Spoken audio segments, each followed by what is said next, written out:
সময় সঙ্গে ঝামেলায়। আচ্ছা। তো ভাই আমি আসলে কালকে আপনার ফোন দিয়েছিলাম একটা বিষয়ে। আপনি কাইন্ডলি একটু যদি দেখতেন। এসিআই এর একটা বিষয় আমি বলব। দাঁড়ান। আমাকে একটু রেডি হতে দেন। জি।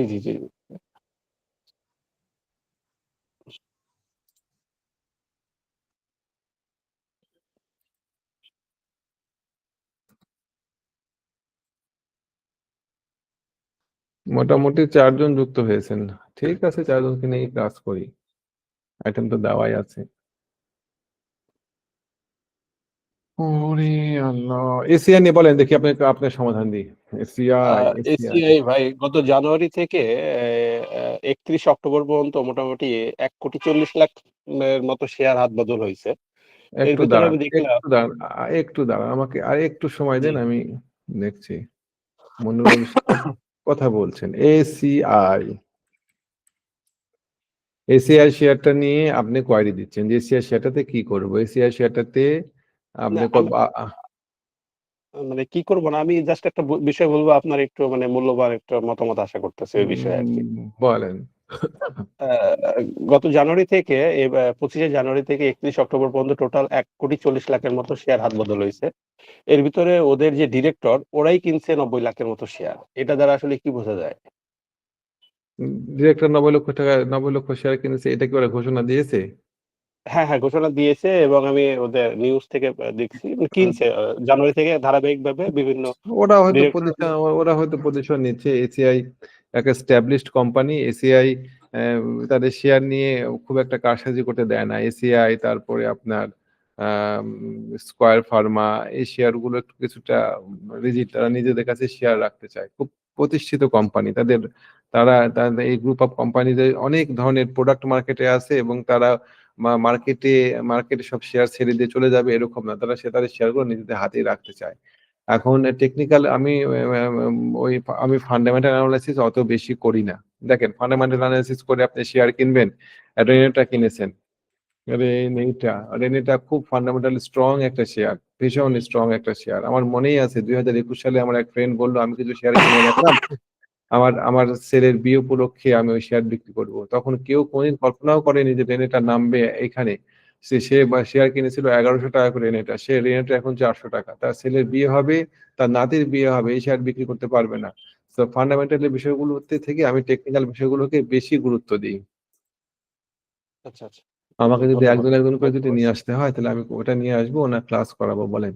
তো কি বলে এই আপনার সাথে ইয়াতে করব। তো এখন ঘটনা হচ্ছে যে আমরা ফান্ডামেন্টাল এনালাইসিস করব না। ফান্ডামেন্টাল এনালাইসিস কারা করবে বলেন? আপনারা যদি চান যে ভাই আমরা পজিশন ট্রেড করতে চাই। পজিশন ট্রেড কাকে বলা হয়? যে আমি একটা শেয়ার কিনবো বছরের শুরুতে, বছরের শেষে আমি শেয়ারটা বিক্রি করব। আমি একটা প্রফিট নিয়ে বের হব। আমার খুব সময় নাই।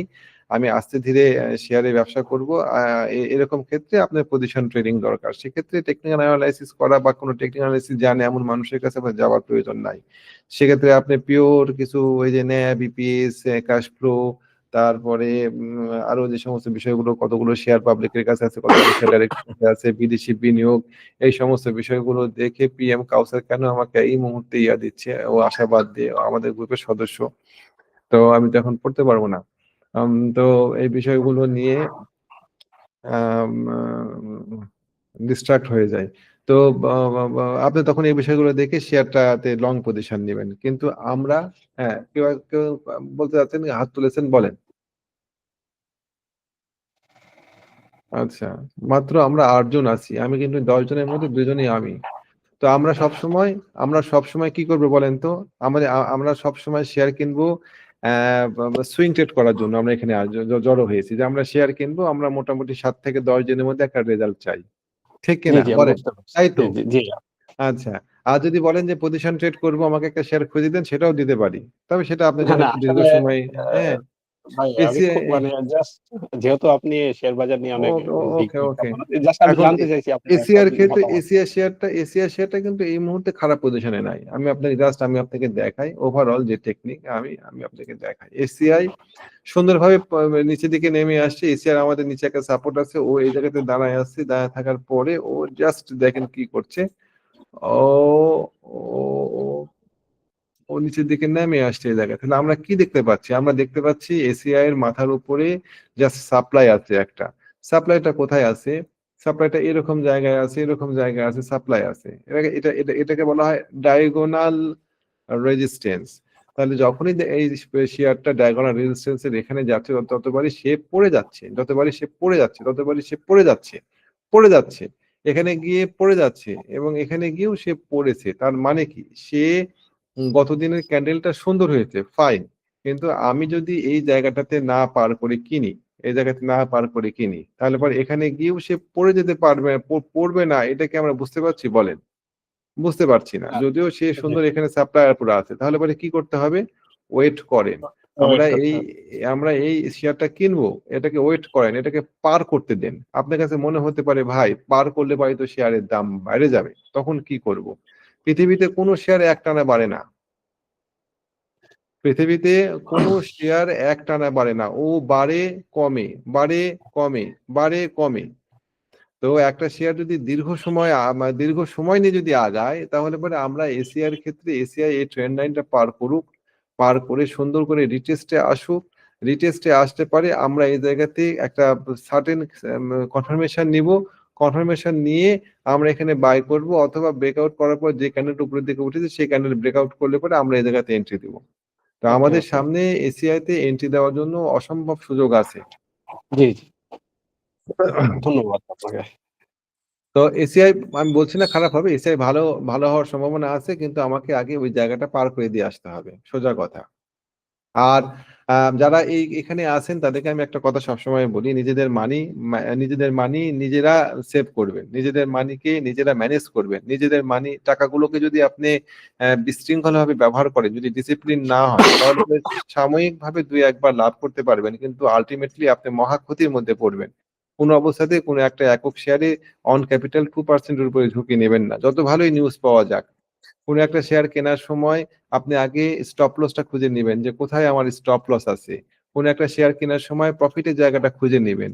কোনো একটা শেয়ার কেনার সময় সার্টেন কিছু কনফার্মেশন না হলে, কনফার্মেশন ছাড়া শেয়ার কেনার আর ওই টিকিট ছাড়া ট্রেনে উঠতে যাওয়ার মধ্যে কোনো পার্থক্য নাই। আপনি একটা ট্রেন ধরতে গিয়েছেন কিন্তু আপনার কাছে টিকিট নাই। ঠিক সেরকম ভাবে আপনি যেমন ট্রেনে উঠতে পারবেন না কনফার্মেশন ছাড়া, যদি আপনি শেয়ার, হ্যাঁ আপনার চান্স হতে পারে মেবি ঠিক ইনস্ট্যান্ট সেই স্টেশনের কাছে গিয়ে আপনাকে কেউ বলতে হবে ভাই তোমার কাছে কোনো টিকিট আছে কিনা, তুমি অনেক সময় হয় না যে আপনি স্টেশনে গিয়েছেন, আপনি একজন জি, একটা অনেকে টিকিট টিকিট বিক্রি করে। বিক্রি করতে করার জন্য রেডি হচ্ছে, ওটা আপনার জন্য একেবারে একটা একটা একটা চান্স, ওটা আপনার জন্য একটা টেনশনের বিষয়, আপনি আপনি আপনি নাও পেতে পারেন টিকিট। কেমন? তো তো কনফার্মেশন ছাড়া শেয়ার কেনা আর টিকিট না রেখে ইয়াতে যাওয়ার মধ্যে বেসিক্যালি কোনো পার্থক্য নাই। হ্যাঁ, যেও কথা বলতে চাবেন সরাসরি কথা বলেন, হাত তোলার দরকার নাই। আমাকে হাত তুলতে গেলে আমাকে ওইদিকে যাওয়া লাগছে। জি বলেন। তো আসসালামু আলাইকুম ভাই। আমি ওই অ্যাডভেন্ট ফার্মাটা একটু দেখবেন ভাই। আচ্ছা, দেখে দিব, দেখে দিব। আমি খুব বেশিক্ষণ কিন্তু সময় দেব না, 8টা ম্যাক্সিমাম। তো ঠিক আছে, কিছু কথা বলি। তো আমরা কনফার্মেশন নিয়ে শেয়ার কিনবো advent Pharma. Advent Pharma, advent farmer ক্ষেত্রে আমাদের এখানে ডায়াগোনাল রেজিস্ট্যান্স আছে, আমরা এখানকার নিকটবর্তী, আমাকে এটাকে মুছতে হবে। আচ্ছা ঠিক আছে। অ্যাডভেন্ট ফার্মার ক্ষেত্রে যেটা করব আমরা, দেখেন আমাদের যদি এই ক্যান্ডেলটা একটা বুলিশ ক্যান্ডেল হতো না, এই ক্যান্ডেল যদি একটা সবুজ ক্যান্ডেল হতো, তাহলে পরে আমি আপনাকে বলতাম যে এটাকে জেড ক্যাটাগরি শেয়ার না, এটাকে যদি বুলিশ ক্যান্ডেল যদি হতো, তাহলে এটা একটা চমৎকার সেট আপ হতো, এখানে একটা সেট আপ তৈরি হতো। ক্যান্ডেলটা বুলিশ হয়নি, তারপরেও এখানে বুলিশ সেট আপ আছে, উপরের দিকে উঠে গিয়েছে, ক্যান্ডেলের মাঝখানে নিচের দিকে নামে নিয়ে আপনি একটা কাজ করতে পারেন এই অ্যাডভেন্ট ফার্মা নিয়ে। ফার্মাসিউটিক্যাল সেক্টর গুলো খারাপ লাগছে না ওভারঅল, আমাকে খুব জ্বালায় এটা। তো আপনি একটা কাজ করতে পারেন অ্যাডভান্স ফার্মার ক্ষেত্রে, সেটা হচ্ছে জাস্ট ওয়েট করেন। আমরা ওয়েট করার নীতিতে বিশ্বাসী। ওয়েট করেন, প্রাইসকে 42-14 টাকা 20 পয়সার উপরে উঠতে দেন, উঠলে পরে আপনি এন্ট্রি দেন। আপনার টার্গেট হবে মোটামুটি ট্রেন লাইনের সাপোর্ট রেজিস্ট্যান্স 16 টাকা 17 টাকা। কেমন? তো যেটা বলছিলাম আর কি, আমরা কয়েকটা শেয়ার নিয়ে আলোচনা করবো, আমাদের গ্রুপে দেওয়া আছে, আমাদের গ্রুপ আইটেম দেওয়া আছে কাশেম রাইসেল, আমাদের গ্রুপে আইটেম দেওয়া আছে ডোমিনিস, আর আমাদের গ্রুপ আইটেম দেওয়া আছে খান ব্রাদার্স পিপিপি ওভেন। খান ব্রাদার্স পিপিপি ওভেন কোথায় এন্ট্রি দেওয়া, আমি আমার গ্রুপ আইটেম গুলো নিয়ে একটু কথা বলে নিই। খান ব্রাদার্স পিপিপি আচ্ছা ওভেনে কোথায় এন্ট্রি দেওয়া হবে এটা কিন্তু পরিষ্কার ভাবে বলা আছে, আপনারা ভুল জায়গায় এন্ট্রি দিবেন না। খান ব্রাদার্সে আমরা 64 টাকাতে এন্ট্রি দিব, 64 টাকাতে এন্ট্রি দিব। আমাদের স্টপ লস থাকবে 57 টাকা। 64 টাকার উপরে এন্ট্রি দিবেন না এই শেয়ারটাতে। 64 টাকাতে এন্ট্রি, 64 টাকায় এন্ট্রি দিয়ে আমাদের জাস্ট 7 টাকার একটা স্টপ লস নিব। তার মানে কি, আপনার কাছে 10 লক্ষ টাকা থাকলে পরে আপনি ঝুঁকি নেবেন হচ্ছে 20,000 টাকা। 20,000 টাকা ঝুঁকি নেবেন, মাত্র 3,000 শেয়ার কিনবেন যদি 10 লক্ষ টাকা থাকে। এই 64 টাকা লেভেলে মাত্র 3,000 শেয়ার কিনবেন। কেমন? বেশি শেয়ার কিনলে পারে যদি ধরা খাইয়ে যান তাহলে ব্যাপক টাকা লস হবে। 57 টাকা ভাঙা মাত্র সেটা থেকে বের হয়ে যাবেন। কোনো কথা হবে না, জিজ্ঞাসাও করতে আসবেন না আমাকে যে বিক্রি করবো কিনা। ওটুকু লস মেনে নিবেন। জি। আচ্ছা ভাই, বিসা ছাড়া কি আজকে রিটেস্টে এন্ট্রি নেওয়া যায় কিনা একটু কাইন্ডলি। আচ্ছা, আমি আমার শেয়ার গুলো আগে শেষ করে আপনি বিসিএস-তে যাব। আচ্ছা আমাদের গ্রুপের আচ্ছা শেয়ার আচ্ছা গুলো ওকে ভাই। তো মোটামুটি ভাবে ওই কে আসলো, সবাই তো নিয়ে নিয়েছি। তো মোটামুটি ভাবে খান ব্রাদার্স এর ক্ষেত্রে আমার ব্লুপ্রিন্ট দেওয়া আছে 64 টাকায় কিনবেন, 57 টাকা স্টপ লস। আর মোটামুটি আমাদের টার্গেট হবে শেয়ারটাতে কত টাকায় দিব, ওই 84 টাকা 82 টাকা 80 টাকার নিচে কিছু শেয়ার সেল করবেন, 82 টাকার এরকম জায়গায় শেয়ার কিছু সেল করবেন। তো মোটামুটি খান ব্রাদার্স এর কাহিনী শেষ। এবার আসেন কাশেম। কাশেম আশা করি কেনা আছে আপনাদের কাছে, আপনাদের লাভে থাকার কথা। যে কাশেমের যে ডাইরেকশন দেওয়া আছে, স্টপ লস নেবেন কোথায়, কোথায় টেক প্রফিট নেবেন, সব কিছু বলা আছে। সুতরাং ওইভাবে ফলো করবেন কাশেম। কাশেম নিয়ে নতুন করে বলার কিছু নাই। ডোমিনেজ, ডোমিনেজ শেয়ারটা কালকে পারেনি 24 টাকা 20 পয়সা পার করতে। তো 24 টাকা 20 পয়সা পার করতে পারলে পরে শেয়ারটা বাঁধন মুক্ত হবে। আমরা আজকে কঠিন ভাবে খেয়াল করে দেখবো যে 24 টাকা 20 পয়সা সে পার করতে পারছে কি না। কেমন? তো এইটা আমাদের খেয়াল থাকবে। আর বাজারে প্রচুর লো পেড আপের গুজব শোনা যাচ্ছে, লো পেড আপ ভালো হবে। তো আমি কয়েকটা লো পেড আপ খুঁজে খুঁজে বের করে নিয়ে আসছি। আপনাদের কাছে যদি টাকা থাকে যেভাবে বলবো সেভাবে আপনারা লো পেড আপ দেখতে পারেন। সোনালী পেপার, সোনালী পেপার যাদের কাছে, হ্যাঁ, আপনাদের মধ্যে একজন অভিযোগ দিচ্ছিল যে এত শেয়ার দিলে পরে র্যান্ডম শেয়ার দিচ্ছেন, তাহলে পরে তো হবে না, 3টা শেয়ার দেন, একেবারে ভাত মাখায় আপনাদের মুখের মধ্যে ঢুকায় দিতে হবে। হ্যাঁ, আমি আপনাদের সামনে অপশন দিচ্ছি যে অপশন গুলো আপনারা নিতে পারেন। কেমন? নিতেই হবে, সবগুলো কিনতেই হবে এমন কোনো কথা নাই। এখন আমার আপনাদের মধ্যে কেউ কেউ দাবি করছেন যে একটা শেয়ার দিবেন, এই একটা শেয়ারে আমি একবার টাইনে কিনবো 10 লক্ষ টাকার, আমার 10 লক্ষ টাকা আছে, 10 লক্ষ টাকার টাইনে কিনে আমি 10 লক্ষ টাকা থেকে 20 লক্ষ টাকা করে দিব, অথচ আপনি আমাকে দিচ্ছেন মাত্র 1,000 টাকা। তাই না? তো তো ওই রকম তো কোনো ম্যাজিক আমার কাছে নাই। আমি আপনাদেরকে যে 10টা শেয়ার দিয়েছিলাম, 2টা 3টা বাদ দিয়ে 10টা শেয়ারে আপনাদের 10% প্রফিট অলরেডি হয়ে আছে। আমি আপনাদেরকে জাস্ট অপশন দিচ্ছি যে এই অপশন গুলো আপনাদের সামনে আছে, আপনারা আপনাদের মতন করে একটু বেছে নেন। এখন যদি আপনারা বলেন যে না আমাকে একেবারে টু দা পয়েন্টে একটা শেয়ার দিবেন রানার অটোর মতো, যে রানার অটো কিনেন, সবাই মিলে কিনেন, যার যা আছে জমি জমা বেশি কিনেন, টাকা 3 দিন পর ডবল হয়ে যাবে, তা তো না। শেয়ার ব্যবসা কি অতই সহজ? শেয়ার ব্যবসা করতে গেলে পরে প্রস্তুতি থাকা লাগে। আমি কোন শেয়ারটা কিনছি, শেয়ারটার অতীতের মুভমেন্ট কি, শেয়ারটা গত 3-4 দিন ধরে কি আচরণ করলো, সে আচরণ করার পরিপ্রেক্ষিতে সামনে কি আচরণ করতে পারে, যদি সে আচরণ না করে তাহলে কোথায় আমি লস নিব, এই সমস্ত বিষয়গুলো মাথার মধ্যে নিয়ে আমাদেরকে শেয়ার কিনতে হবে।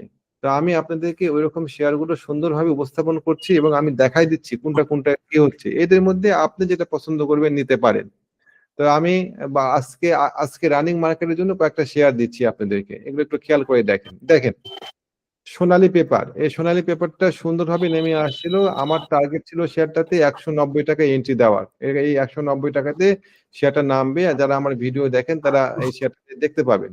190 টাকাতে শেয়ারটা নেমেছিল, নামার পরে শেয়ারটা সুন্দরভাবে একটা গ্যাপ দিয়েছে। বলেন তো এই গ্যাপ দেওয়ার পরে এখানে যে একটা ইনভার্টেড হ্যামার বা বা শুটিং স্টার ক্যান্ডেল তৈরি হলো, হওয়ার পরে তো এটা আরো জোরে জোরে নামার কথা ছিল, এর গতি কই? এখানে একটা বড় ক্যান্ডেল হলো, এই ক্যান্ডেলের এগেনস্টে এই দুটা ক্যান্ডেল ছোট ছোট হলো, মোমেন্টাম নাই। পরের দিনের ক্যান্ডেলটা গ্যাপ আপ দিয়ে এখানে এখানে ক্লোজ, কিন্তু শেয়ারটার এই শেয়ারটার ক্লোজ হচ্ছে এখানে, এই শেয়ারটার ক্লোজ এখানে, শেয়ারটা ওপেন হলো এখানে পরের দিন, মানে কি 2 টাকা বেশি দিয়ে ওপেন হলো।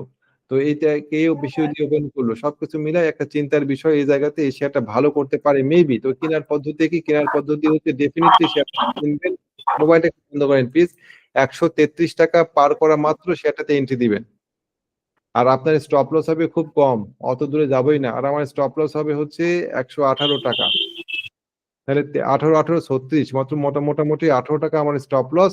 আমি প্রফিট টেক করব এখান থেকে 2 গুণ উপরে। ম্যাচুর ডেটে মাল মেরে বাড়াবো আমি, হয় লস না হলে লাভ। যদি কেউ এই ঝুঁকি নিতে তাহলে এই শেয়ারটা আপনারা খেয়াল করতে পারেন, হয় লাভ না হলে লস, হয় লাভ না হলে লস, যে কোনো একটা। আমাদের টার্গেট কত? আমাদের টার্গেট 261 টাকা, খুব বেশি দূরে না। ম্যাচুর ডেটে মাল মেরে আমরা সরে আসবো। Two game. আর কাশেম রাইসেল, তারপরে ডোমিনিজ, এগুলো আমরা একটু লম্বা সময় রাখবো। আমান ফিট তো আপনারা আমাকে রাখতে, আপনাদের কথা শুনে আমি আমান ফিট তুলে নিলাম, কিন্তু আমান ফিট শেয়ারটাও ভালো হবে। যাক, আমান ফিট নাই আমাদের বর্তমানে গ্রুপে। কাশেম রাইসেল, ডোমিনিজ আর খান ব্রাদার্স তো খুব দীর্ঘ সময় রাখা যাবে না, কিন্তু কাশেম ব্রাদার্স, ডোমিনিজ এটা দীর্ঘ সময় রাখলে পরে ভালো প্রফিট পাওয়া যাবে। তো যাই হোক, সোনালী পেপার দিচ্ছি একদম রানিং শেয়ার, হয় লাভ হবে আর লস হবে 18 টাকা, না হলে পরে লাভ হবে 36 টাকা। আপনি আপনার ম্যানেজ করে, টাকা ম্যানেজ করে সব টাকার কিনবেন না আবার। 2%, 10 লক্ষ টাকা থাকলে পরে 1000 শেয়ার কিনতে পারবেন ম্যাক্সিমাম, মাথাতে রাখবেন। কেউ একজন এন্ট্রি দিতে যাচ্ছে, চলো ওনাকে নিয়ে আসি, ঢুকে গিয়েছে। তো মোটামুটি এটা একটা শেয়ার পছন্দ হয়ে আছে আমার, সোনালী পেপার। মুন্নু ফেব্রিক, এটাও টি2 এর গেম। আমরা সবসময় বাই হাই সেল হায়ার, মানে অল্প টাইমে শেয়ার কিনতে চাইলে পারে সুইং ট্রেড করবো আমরা। 7 দিনের বেশি থাকবো না। আমাদের তো লং টার্ম শেয়ার গুলো আছেই। আমি আজকে শেয়ার না দিলেও পারতাম, কিন্তু জাস্ট আমি আপনাদেরকে দেখাচ্ছি যে মুন্নু ফেব্রিক্স এর কাহিনী দেখেন, কি ঘটনা ঘটেছে। একটু একটু আপনারাই সিদ্ধান্ত দিবেন কি করবেন, কেমন? আমি সিদ্ধান্ত দিব না যে এটাকে কেনা যায় কিনা। মুন্নু ফেব্রিক্স এর এখানে একটা রেজিস্ট্যান্স ছিল, এখানে একটা রেজিস্ট্যান্স ছিল, এখানে একটা রেজিস্ট্যান্স ছিল, এখানে একটা রেজিস্ট্যান্স ছিল, এখানে একটা রেজিস্ট্যান্স ছিল, এখানে রেজিস্ট্যান্স ছিল, এখানে রেজিস্ট্যান্স ছিল। এই রেজিস্ট্যান্সটাকে সে পার করে গিয়েছে। রেজিস্ট্যান্সে পার করার সময় এটা ভালো একটা ক্যান্ডেল নিয়ে দেখেন, রেজিস্ট্যান্সে পার করার আগে সে এখানে একবার পিনবার দিয়েছে, পারেনি। এখানে একবার চেষ্টা করেছে, পারেনি। তারপর দেখেন ঠাস করে পারার পরে সে টেস্ট করতে আসছে এখানে একটা হ্যামার ক্যান্ডেল দিয়ে, এখানে একটা গ্যাপ আপ দিয়েছে। গ্যাপ আপ দেওয়ার পরে সে সুন্দরভাবে একটা চমৎকার ফুল বডি ক্যান্ডেল তৈরি করছে। ক্যান্ডেল তৈরি করার পরে আমার এইখানে আর একটা রেজিস্ট্যান্স ছিল, এই রেজিস্ট্যান্স পার করেছে। পার করার পরে সে জাস্ট আর একটা ক্যান্ডেল দিয়ে টেস্ট করেছে এই জায়গাতে। করার পরে সে উপরের দিকে উঠে গিয়েছে। এইখানে একটা ছোট ক্যান্ডেল হলো কেন বলেন তো? আমার এখানে সাপ্লাই আছে, এখানে আসার পর তো পড়ে যাওয়ার কথা ছিল সাপ্লাইয়ের চাপে। মার্কেট কালকে আহামরি ভালোও ছিল না। তাহলে এখানে ছোট ক্যান্ডেলটা এবং বেশি ভলিউম আমার মনের মধ্যে সন্দেহ তৈরি করছে। আজকে কেনার ক্ষেত্রে আপনারা যে কাজটা করবেন, জাস্ট এটা হচ্ছে ম্যাচুর ডেটে, হয় লাভ নয় লস। কেনার ক্ষেত্রে যদি কেউ কিনতে চান 20 টাকা 20 পয়সায় বাই বসাবেন, 20 টাকা 20 পয়সায় বাই বসাবেন, স্টপ লস বসাবেন এই লাল ক্যান্ডেলের নিচে। এই লাল ক্যান্ডেলের নিচে নামে গেলে পরে গেম শেষ, এই শেয়ার খারাপ হয়ে যাবে সাময়িকভাবে। তাহলে পরে 20 টাকা 20 পয়সায় কিনবেন আর 18 টাকা 80 পয়সায় স্টপ লস নেবেন। 1 টাকা 40 পয়সা ঝুঁকি। 10 লক্ষ টাকা থাকলে পরে কত টাকা ঝুঁকি নেবেন হিসাব করে দেখেন। 20,000 টাকা লাভ করা, 20,000 টাকা বেশি লস করা যাবে না। ম্যাচুর ডেটে যা পাবেন নিয়ে বাড়া হয়ে যাবেন। Just T2 game. কেমন? আপনারা যে চাচ্ছেন আপনাদেরকে ভাত মাখাই দিয়ে, ভাত মাখাই দিচ্ছি, নেন। তো এটা একটা শেয়ার। তারপরে বিডি অটোকার, সব লো পেটাপে শেয়ার দিচ্ছি আমি আজকে। বিডি অটোকার শেয়ারটা সুন্দর ভলিউম পেয়েছে। এই শেয়ারটা যদি শুধুমাত্র এখানে যদি পিনবার পার করতে পারে এই জায়গাটা, তাহলে পরে আমাদের নিকটবর্তী টার্গেট হবে 134 টাকা। এই শেয়ারটাতে ঝুঁকি একটু বেশি হবে। তো ম্যাচুরিটিতে শেয়ার বিক্রি করে পালাই যাবেন। আমি আপনাদেরকে এরকম আরো শেয়ার দিতে পারি, কিন্তু আপনারা বলবেন যে আমি অনেকগুলো শেয়ার দিচ্ছি, তাই আমি থামে গেলাম। আমি আপনাদের সামনে অপশন গুলো দেওয়ার দিলে পারে আপনারা আপনাদের মতন করে শেয়ারগুলো বাছাই করতে পারতেন। তো যাই হোক, ব্যবসাটা খুবই ট্রিকি, ব্যবসাটা খুবই প্রিপারেশন নিয়ে ব্যবসাটা খুবই নলেজেবল ব্যবসাটা করার আগে কোন একটা শেয়ার কেনার আগে অনেক কিছু জিজ্ঞাসা করতে হয়, যে ক্যান্ডেল গুলো এখানে। এই থেকে আমি আপনাকে এখানে একটা জিনিস দেখাই, জাস্ট দেখেন, পেনিনসুলা কই গেল আমার? এখানে পেনিনসুলা দেখেন, PENIN। জাস্ট প্রশ্ন করেন পেনিনসুলাকে যে পেনিনসুলা তুমি এরকম করলা কেন? আমি সব মুছে দিলাম পেনিনসুলাতে, দেখেন পেনিনসুলা আমাদের এখানে একটা সাপোর্ট আছে, তাই না? এখানে আমাদের একটা সাপোর্ট আছে পেনিনসুলাতে, এই সাপোর্ট এখানে সাপোর্ট পেয়েছে, পেনিনসুলা নামে গিয়ে এখানে সাপোর্ট পেয়েছে, সাপোর্ট পাওয়ার পরে সে উপরের দিকে উঠছে, ক্লিয়ার একটা আপ ট্রেন্ড। আমরা হাই শেয়ার কিনবো, আমার নিয়ম হচ্ছে যে আমি শেয়ার কিনবো হাইয়ে, সেল করবো হায়ারে, আমি লোয়ে শেয়ার কিনবো না, লোয়ের কোনো শেষ নাই। লোয়ে শেয়ার কিনলে পরে আমাকে বসে থাকতে হবে, আমি পজিশন ট্রেড করতে আসিনি এই জায়গাতে। আমার এখানে হচ্ছে আমার এখানে সাপ্লাই আছে, আমার এখানে সাপ্লাই, এই জায়গাতে সাপ্লাই, আমার এখানে যখন সাপ্লাই আছে তখন এখানে উঠার পর আগের ক্যান্ডেলটা দেখেন কি চমৎকার। এটা নিয়ে কি আপনার সাথে কথা বলেছি আমি এর আগে?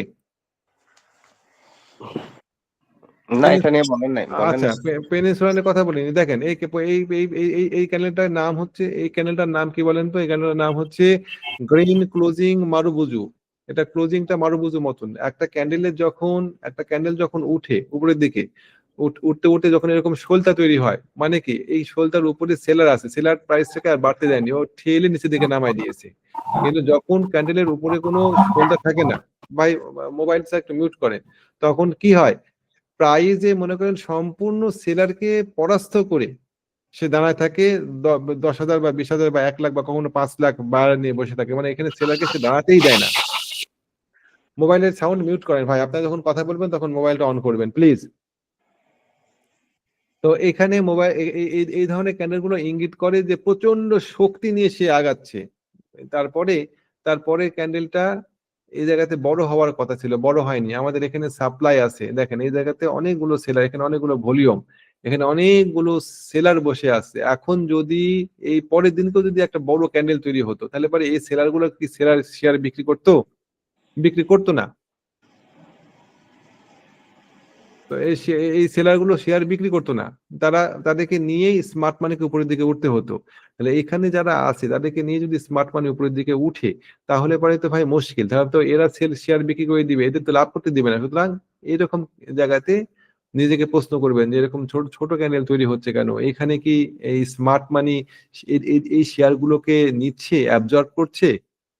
দুটো ঘটনা ঘটতে পারে। এক, স্মার্ট মানি এই জায়গায় এই ছোট এরকম একটা বুলিশ ক্যান্ডেলের পর এরকম একটা ছোট ক্যান্ডেলের দুইটা অর্থ হতে পারে, যে এখানকার যে স্মার্ট মানি আছে, এখানকার যে সাধারণ পাবলিক আছে, তাদের কি শেয়ার সে নিচ্ছে অ্যাবজর্ব করে, নাকি সে এখানে স্মার্ট মানি এখানে শেয়ার ছাড়ছে, মানে কিনছে আবার বিক্রি করছে। একে বলা হয় সেলিং ইনটু বাইং। কেনার মধ্যে মধ্যে দিয়ে কি বলে বিক্রিও করতেছে, শেয়ার 30টা কিনছে ধরেন 10টা।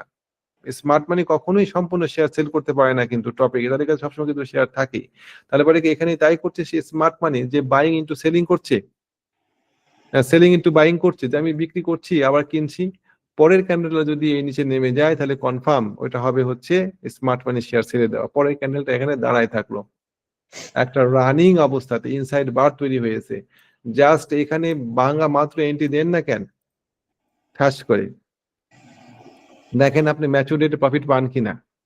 ইনশাল্লাহ প্রফিট পাবেন। তো ব্যবসাটা এতটাই সহজ, ব্যবসাটা খুবই সহজ। আমরা ব্যবসাটা করতে জানি না, আমরা ধৈর্য রাখতে পারি না, আমরা প্রি ম্যাচিউর শেয়ার বাই করি। বিডি ল্যাম্পটা একটু দেখবেন ভাইয়া প্লিজ।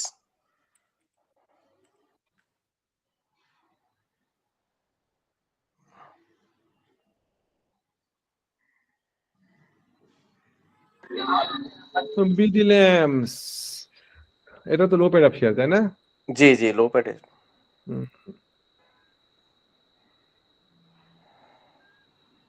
বিডি ল্যাম্পস, বিডি ল্যাম্পসের থেকে শেয়ারটা ভালো, ভলিউম নাই, আহামরি খুব একটা ভালো লাগতেছে না। মাথার উপরে আমার এখানে সাপ্লাই আছে, এটুকু আপনি টার্গেট নিতে পারেন। এটুকু টার্গেট কতটুকু টার্গেট, আমার এখানে 129, আমার যাচ্ছে হচ্ছে 110 টাকার একটা টার্গেট আছে। এই 10 টাকার টার্গেট আপনি পেতেই পারেন। 10 টাকার জন্য যদি ঢুকতে চান তাহলে ঢুকতে পারেন। আমরা এখানে সাপ্লাই দেখতে পাচ্ছি না, এখানে এখানে 1টা 2টা 3টা 4টা 5টা, এখানে উঠতে পারিনি 6টা নিচে দিকে নেমে গিয়ে। সুতরাং আমরা এখান থেকে হ্যাঁ আমরা বিটি ল্যাম্প কিনবো, ও পার করুক। আমরা কি বলতেছি, আমরা হাইয়ে কিনবো, আমরা লোয়ে কিনবো না। এখন ধরেন আপনি কিনলেন এই শেয়ারটা, ধরেন ঘটনা কি ঘটতে পারে, আপনি আপনি আপনি আমার জাস্ট লাক ট্রাই করবেন। আপনি এখানে শেয়ারটা কিনলেন, শেয়ারটা সুন্দর করে ধাপ ধাপ ধাপ করে বেড়ে চলে গেল উপরের দিকে, এটা হতে পারে। আবার এরকম হতে পারে যে আপনি শেয়ারটা কিনলেন আজকে, ধাস করে বেড়ে গেল, আপনি খুব খুশি হলে সর্বনাশ, সার্কিট লাগিয়ে গিয়েছে, পরের দিন কেউ বাড়লো, বাড়ার পরে পরের দিনকে ঠাস করে আবার পড়ে গেল, পরে গিয়ে এখানে একটা হেড অ্যান্ড শোল্ডার প্যাটার্ন করলো, করে পরে আবার উঠে সে বাড়লো, এরকমও তো হতে পারে। আচ্ছা আচ্ছা ইনশাআল্লাহ। সুতরাং আমি এটা পার করার পরে কিনবো একটা সাইন দেখে। তো মোটামুটি এই আর কি। আজকে টেক্সটাইল সেক্টর গুলো বেশ কিছু শেয়ার খুব ভালো লাগছিল। আমাদের গত দিনে আমাদের যে ট্রেনিং গ্রুপ আছে তাদেরকে নিয়ে আমাদের একটা গ্রুপ আছে যারা ট্রেনিং করে, তাদেরকে নিয়ে আমাদের গ্রুপ আছে, ওখানে আমরা কিছু শেয়ার সিলেক্ট করেছি। আমরা ওখানে 3টা শেয়ার 3-4টা শেয়ার সিলেক্ট করি আগামী সপ্তাহে খেলার জন্য বা মুভ করার জন্য, ওখানে আমাদের কিছু শেয়ার সিলেক্ট করা আছে। তো মোটামুটি আমি আজকে আপনাদেরকে আমাদের পুরাতন শেয়ার থাকলো আপনাদের অত্যাচারে আমি আমান ফিটটা তুলে নিয়েছি। আমান ফিটটা কিন্তু দেখবেন ভালো হবে। আর আর আজকে আমি জাস্ট T2 এর জন্য 3টা শেয়ার দিলাম। আমি রিস্ক গুলা বলে দিই, মাথাতে রাখবেন। সোনালী পেপার বলে দিয়েছি মনে হয়। সোনালী পেপারের ক্ষেত্রে আমাদের ঝুঁকি হচ্ছে 218 টাকা। 218 টাকার নিচে নামলে পরে আমাকে জিজ্ঞাসা করতে আসবেন না যে ভাই কি করব, মাল মেরে দিবেন, সোজা হিসাব, লস নিতে হবে। আমার সাথে আসছেন, আমার গ্রুপে আসছেন, তার মানে এই না যে আপনার প্রত্যেক ট্রেডে লাভ হবে। আপনার যদি ওরকম মানসিকতা থাকে তাহলে পরে আপনি হবে না। আমি প্রতি ট্রেডে আপনাকে লাভ দিতে পারবো না। এটা থাকলো, সোনালী পেপার থাকলো, আর একটা হচ্ছে বিডি, কোনটা ছিল আর একটা কি দিয়েছিলাম বলেন তো? সোনালী পেপার বলেন, ভুলে গেলাম যে। সোনালী পেপার খানবাজার না, ওটা তো পুরাতন শেয়ার, ওটা আমাদের প্রাচীন শেয়ার। নতুন কি দিলাম আজকে? মুন্নু ফেব্রিক্স। মুন্নু ফেব্রিক্স ভুলে গেলে চলবে? মুন্নু ফেব্রিক্স এ বাই দিবেন 20 টাকা 20 পয়সায়, 20 টাকা 20 পয়সা করে বাই দিবেন না, যদি চলে যায় যাক। আর স্টপ লস দিবেন 18 টাকা 80 পয়সায়, আর 90 পয়সা এরকম জায়গাতে স্টপ লস দিবেন। আমাকে জিজ্ঞাসা করবেন না ভাই, এগুলা কিন্তু হাই রিস্ক শেয়ার, বুঝতে পারছেন? যারা রিস্ক টেকার তারাই শেয়ার গুলো কিনেন, যারা মনে করেন ভাই, সোনালী আর সম্বন্ধে একটু জানতে চাচ্ছিলাম। হ্যাঁ, যারা রিস্ক নেবেন না তারা এই শেয়ারগুলো কিনবেন না। আর বিডি অটোকার আমার, আপনারা বিডি অটোকার থেকে এই 2টা শেয়ারই দেখেন, মুন্নু ফেব্রিক্স আর সোনালী আঁশ। সোনালী পেপার সোনালী পেপার, হ্যাঁ। বিডি কি বললেন? সোনালী আঁশ তো না, সোনালী আঁশ। আপনি ভাই আমার 20টা একটু দেখে দিন শেষে। সোনালী আঁশ আমার খুব একটা ভালো লাগলো না। ভালো হতে পারে কিন্তু আমার ভালো লাগলো না। আমি এখন এটাই শেষ, আমি ক্লোজ করে দিব 20,000। আজকে রিটেস্টে বাই হয় কিনা? কে বলছেন? আপনি নামটা একটু বলেন।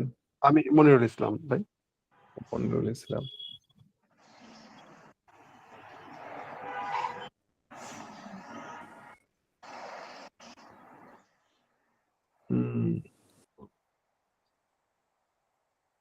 Diagonal breakout. হ্যাঁ, ডায়াগোনাল ব্রেকআউট হয়েছে, ঠিক ধরেছেন, ডায়াগোনাল ব্রেকআউট হয়েছে।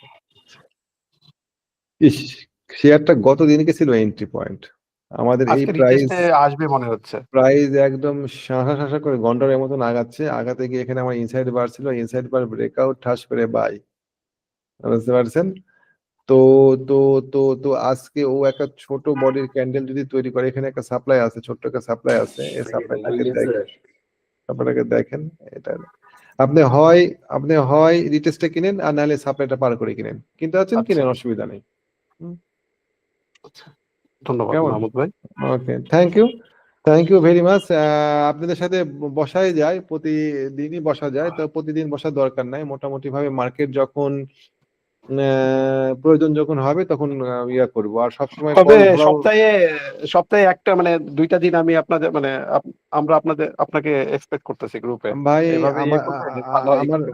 আমার সপ্তাহে 4টা ট্রেনিং, মানে 4 দিন ট্রেনিং ক্লাস চলে। ওখানে কিছু প্রস্তুতি থাকে, কিছু ভিডিও বানাতে হয়, এর পাশাপাশি অনেকগুলো ফোন আসে, যে ফোনগুলো ধরতে হয়। আপনাদের অনেকের ফোন ধরতে পারি না ব্যস্ততার কারণে।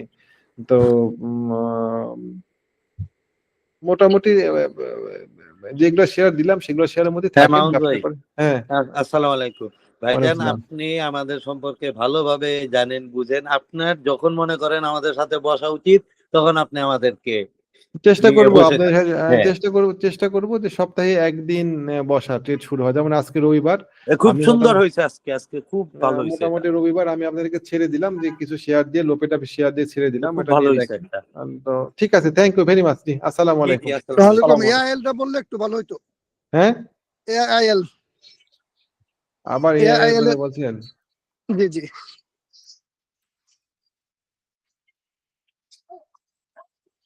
ওই যে এক ভাই বললো ডায়াগোনাল রেজিস্ট্যান্স পার করেছে 20,000 এআইএল করতে পারিনি, তবে 20,000 বাড়লে পারে এআইএলও বাড়ে।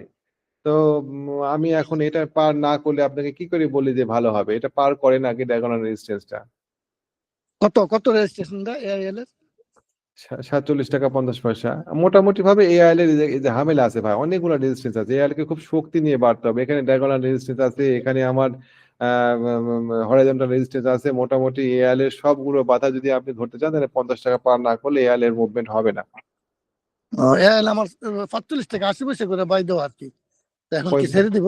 50 না, আমি আপনাকে সেই পরামর্শ দিতে পারবো না। আচ্ছা, ছেড়ে দিবেন কিনা ওইটা পরামর্শ দেওয়া যায়? আপনি তো আমার কথা থেকে কিনেননি, তাহলে আমি না আপনাকে পরামর্শ দিতাম। পরে আমি বলবো ছেড়ে দেন, আর বাড়বে তখন আপনি মনে মনে মন খারাপ করবেন যে আমার কথা না ছেড়ে দিয়েছেন। ওই যে না ঝুঁকে ভাই, আমি যাবো কেন? একটা পরামর্শ আর কি। হ্যাঁ, না, আমি ওই পরামর্শ দিতে পারবো না। থ্যাংক ইউ, জি, সালাম আলাইকুম। ওয়ালাইকুম আসসালাম।